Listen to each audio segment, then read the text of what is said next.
আসসালামু আলাইকুম, কেমন আছেন সবাই? আশা করি ভালো আছেন। আলহামদুলিল্লাহ আমিও ভালো আছি। তো আজকে আমি এই জায়গায় সবুজ সবুজ একেবারে টাটকা পটল নিছি। তো পটল দিয়ে কি রেসিপি করব পুরো ভিডিওটা দেখতে থাকুন আর আমার চ্যানেলটাকে সাবস্ক্রাইব করে পাশে ঘন্টিটা বাজিয়ে দেবেন আর প্লিজ পুরো ভিডিওটা দেখবেন আর কমেন্ট করে জানাবেন। তো এই যে আমি পটল সুন্দর করে করতেছি, কি খোসাগুলো ছিলে নিচ্ছি। আর পটল আমি করব কি আজকে অন্যরকম ভাজি করব। আর এই পটল ভাজিটা রুটির সঙ্গে খেতে খুবই মজা লাগে, আর ভাতের সঙ্গেও খেতে ভালো লাগে, কিন্তু রুটির সঙ্গে বেশি মজা লাগে। তো আমি এখন করতেছি কি, এই জায়গায় আধা কেজির মতো পটল নিচ্ছি। তো পটলগুলো সুন্দর করে খোসা একেবারে ছিলে নিচ্ছি।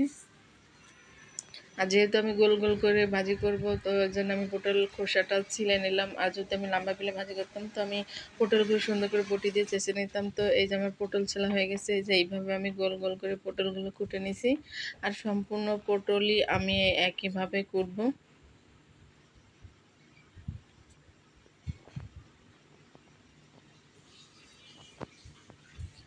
আর পটলগুলো একেবারে ফ্রেশ, তাজা তাজা আর টাটকা পটলগুলা।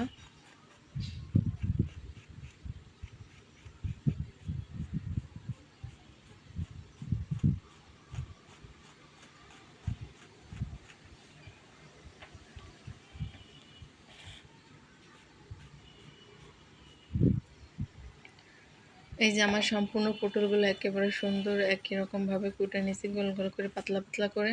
আর এখন আমি এই পটল ভাজির ভিতরে করবো কি, আমি এই যে বড় সাইজের একটা আলু দেবো, যেহেতু আধা কেজি পটল এর জন্য আমি একটা বড় সাইজের আলু দিচ্ছি। আর এই পটল ভাজিটার সঙ্গে এরকম আলু দিয়ে ভাজি করলে খুবই মজা লাগে। তো এই যে আমি আলুগুলোও করবো কি একেবারে চিকন চিকন করবো, যেহেতু পটলটা নরম অল্পতেই সেদ্ধ হয়ে যাবে। এর জন্য আমি করতেছি কি, আলুগুলো একেবারে চিকন চিকন করে দিচ্ছি, যেন পটলের সঙ্গে আলুগুলোও সেদ্ধ হয়ে যায়, বেশি টাইম না লাগে। আর আলুগুলো যেন কাঁচা কাঁচা না থাকে, এর জন্য আলুগুলো আমি একেবারে চিকন চিকন করে সুন্দর করে কুটে ধুয়ে এই যে রান্না করতে চলে আসলাম।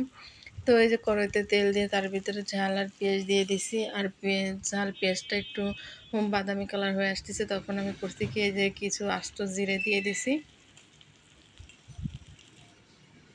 তো এই যে আমার ঝাল পেঁয়াজ একেবারে সুন্দর ভাজা হয়ে গেছে। এখন আমি এর ভিতরে সেই পটল আলু কুচানোগুলো দিয়ে দিলাম। আর এর ভিতরে আমি একটু পানিও অ্যাড করব না। তো এই যে দিয়ে দিলাম পরিমাণ মতো হলুদ, পরিমাণ মতো লবণ আর কিছু না দিয়ে এখন আমি সুন্দর করে নাড়াচাড়া দেব। আর এর ভিতরে পানি দেওয়া লাগবে না, যেটুকু ধোয়ার পরে পানি ভাজির সঙ্গে ছিল আর পটল থেকে উঠবে, সেটুকুতেই আমার ভাজিটা হয়ে যাবে। এর ভিতরে আলাদা কোনো পানি দেওয়ার প্রয়োজন নাই। তো এই যে আমি সুন্দর করে একেবারে হলুদ লবণের সঙ্গে নাড়াচাড়া দিয়ে, ঝাল পেঁয়াজের সঙ্গে নাড়াচাড়া দিয়ে সম্পূর্ণ পটল আলু মিশিয়ে এখন আমি করবো কি, একটু ঢেকে দেবো। আর আস্তে আস্তে জালে আমি ভাজিটা করব, তাহলে আলুটা সেদ্ধ হয়ে যাবে। তো এই যে আমি ঢেকে দেওয়ার পরে বলো করছি, এখন আমি করতেছি কি, একটু নাড়াচাড়া দিচ্ছি। আর এই যে দেখেন কতখানি পানি উঠছে, আমি কিন্তু এর ভিতরে একটু পানি দিইনি, পটল থেকেই উঠছে। আর এই যে ভাজি দেওয়ার সময় একটু পানি ছিল, তো এই যে পটল থেকে আর একটু উঠছে, এতে আমার পটল আলু সেদ্ধ হয়ে যাবে।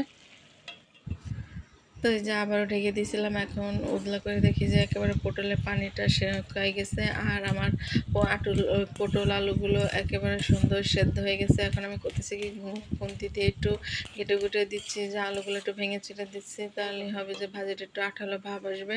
তো দিয়ে এই যে আবারও ঢেকে দিয়েছিলাম। আর এখন আমি উদলা করে এই যে আমার ভাজিটা একেবারে পারফেক্টভাবে হয়ে গেছে। আর এই যে একটু পানি নেই, আর শুকনো শুকনো হয়ে গেছে ভাজিটা। আর এরকম ভাজি দিয়ে গরম গরম রুটি কিংবা পরোটা খেতে খুবই মজা লাগে। আর এই যে আমার ভাজিটা এখন হয়ে গেছে, নামাই ফেলতেছি। আর কড়াই দেখলে বুঝতেছেন যে একটু পানি নিয়ে একেবারে সুন্দর হয়ে গেছে, ভাজিটার কালারটাও অনেক সুন্দর আসছে। দেখেন পটল আলু বোঝাই যাচ্ছে না। তো এই যে রান্নাবাড়া শেষে আমার ছেলেকে খেতে দিছি, সে তো খাচ্ছে। আর তার কাছেও ভাজিটা খুবই মজা লাগছে। তো আজকের মতো ভিডিওটা এই পর্যন্তই। সবাই ভালো থাকবেন, সুস্থ থাকবেন। আল্লাহ হাফেজ।